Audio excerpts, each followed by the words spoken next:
ચાપડ ગામની સરકારી શાળા બચાવવા પૂર્વ સરપંચ દ્વારા જિલ્લા કલેક્ટરને આવેદનપત્ર આપી રજૂઆત કરવામાં આવી હતી। આણંદના ચાપડ ગામની સરકારી શાળાને બચાવવા અને ગરીબ તથા મધ્યમ વર્ગના વિદ્યાર્થીઓના ભવિષ્યને સુરક્ષિત કરવા માટે ગામના પૂર્વ સરપંચ રાજેશ પરમારે આજે જિલ્લા કલેક્ટર કચેરી ખાતે આવેદનપત્ર સુપ્રત કર્યું હતું। તેમની રજૂઆત મુખ્યત્વે સર્વે નંબર 264 પર આવેલી જાહેર શાળાની જમીન પર એનઓસી લીધા વિના બિનખેતી કરાયેલ રણછોડ વિદ્યાલયની મંજૂરી રદ કરવા પર કેન્દ્રિત હતી। રાજેશ પરમારે જણાવ્યું હતું કે ચાપડ ગામની સરકારી શાળા હટવાથી અહીંના વિદ્યાર્થીઓનું ભવિષ્ય જોખમમાં મુકાઈ શકે છે। તેમનો મુખ્ય ઉદ્દેશ એ સુનિશ્ચિત કરવાનો છે કે સરકારી શાળામાં ગરીબ અને મધ્યમ વર્ગના વિદ્યાર્થીઓને ગુણવત્તાયુક્ત શિક્ષણ વિના કોઈ વધારાની ફી ચૂકવ્યા વિના મળી રહે। પ્રાઇવેટ શાળાઓમાં વધુ ફી ચૂકવવાની જરૂરિયાત ન પડે તે માટે સરકારી શાળાનું અસ્તિત્વ અત્યંત મહત્વનું છે।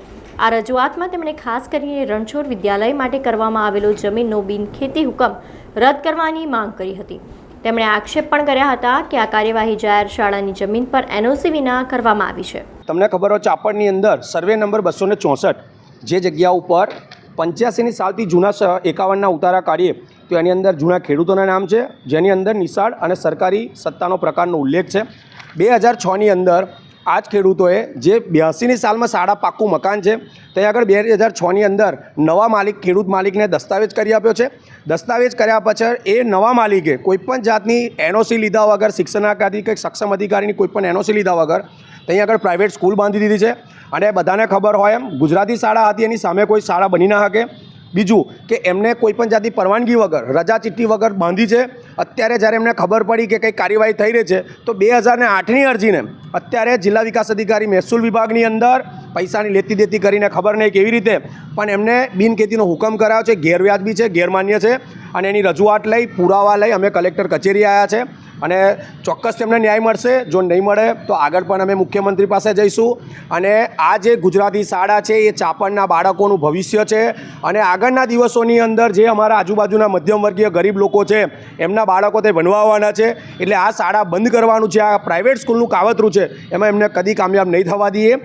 જઈ જરૂર પડશે તો જલદ આંદોલન કરવાનું થાય, અમારા ઉપવાસ પર થાય, આ જગ્યાએ બેસી અને યોગ્ય ન્યાય મેળવીશું। પ્રાઇવેટ સ્કૂલ 2006ની સાલથી અમને દસ્તાવેજ કરી 2008થી છે જ, એની પરમિશન બિનખેતી હજુ અમને કરાવી છે 2025માં। એટલે તમે માની શકો છો કે 2008 પછી 2025 સુધી શું એવો પ્રેમ આવ્યો કે આજે ડીડીઓ સાહેબે એમને પરમિશન અત્યારે આપવી પડી। એટલે ચોક્કસથી એની અંદર કંઈક ને કંઈક કારસ્તાન છે, એ સ્કૂલ એક્સપાન્ડ કરવા જરૂર થઈ રહ્યા છે।